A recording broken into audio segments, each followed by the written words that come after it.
తాత్సారం చేస్తూ ఆ గౌరవం జగన్ గారికి ఎక్కడ దక్కుతుంది అన్నట్టుగా మరి వాళ్ళు మరి కోర్టు కూడా ఎవరికి వెళ్ళనివ్వకుండా మరి చూడనివ్వకుండా ఈవేళ కూడా మాకు ఎవరికి లోపలికి ప్రవేశం కల్పించలేదు.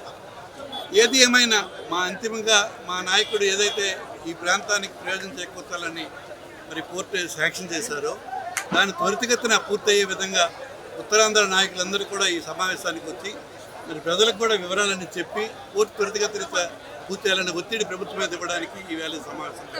చంద్రబాబు నాయుడు గారు ఏం చేసినా కూడా భారీ ఎత్తున భూ సమీకరణ చేయాలన్న లక్ష్యం చేస్తారు. దానివల్ల అక్కడ ఉన్నటువంటి ప్రాంత రైతులు అసలు మొత్తం ఇచ్చిన దానికి అభివృద్ధి చేస్తే తరువాత మళ్ళీ ఎక్స్టెన్షన్ కోసం అవకాశాలు జరుగుతాయి. ఇప్పుడు అక్కడ సేమ్ అమరావతిలో కూడా జరుగుతుంది అదే. అలాగే ఆ రకంగా పని అప్పుడు జరగకుండా ఉండడానికి మొదట్లో కూడా మరి ఈ ప్రాంతంలో తెలుగుదేశం నాయకులు కానీ గతంలో పూర్తి నిర్మాణం చేయాలని 10 లక్షల ఎకరాల భూమి కావాలని చెప్పి ప్రయత్నం చేశారు.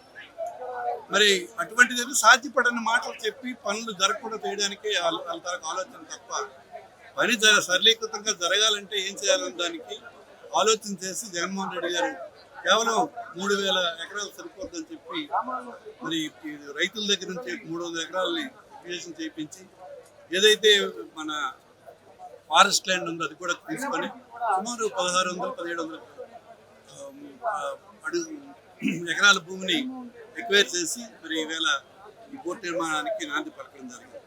అందువల్ల పనులు కూడా త్వరితగతిన పనులు జరిగాయి. ఇట్లా జరిగింది. శ్రీకాకుళం జిల్లాలో అభివృద్ధి జరిగిందంటే ఆనాడు జగన్ రాజశేఖర రెడ్డి గారి కాలంలో రూరల్ యూనివర్సిటీ కానీ, విమ్స్ మెడికల్ కాలేజీ కానీ, వంశధార కరకట్ల కానీ, వంశధార సెకండ్ ఫేజ్ కానీ ప్రధానమైనటువంటి పనులన్నీ కూడా ఆ రోజు రాజశేఖర రెడ్డి గారి కాలంలో జరిగాయి.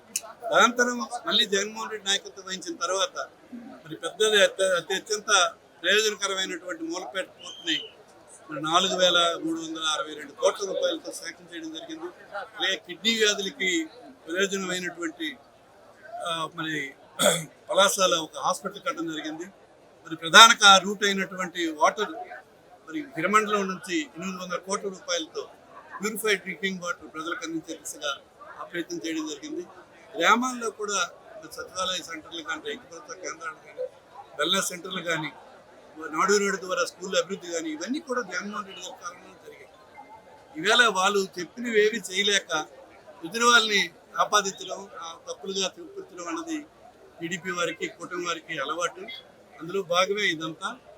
ఇవన్నీ ప్రత్యబద్ధం అమ్మ. జగన్ గారి కాలంలోనే ఈ జిల్లాలో అన్ని రకాల అభివృద్ధులు జరిగాయి.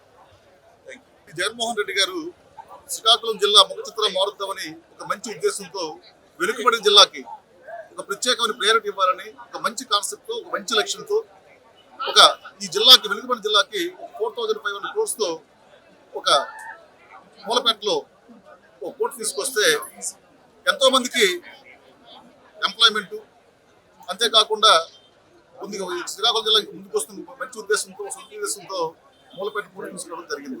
కానీ నేడు ఈ కూటమి ప్రభుత్వము 70% పూర్తిగా అమలైనప్పటికీ మిగతా 30% తాలూకా క్లియరెన్స్ ఇవ్వడం లేదనే ఉద్దేశంతోనే స్టేట్ పార్టీ పిలుపు మేరకు, జిల్లా పార్టీ పిలుపు మేరకు ఈరోజు మూలపేట సందర్శన కార్యక్రమం తలపెట్టడం జరిగింది.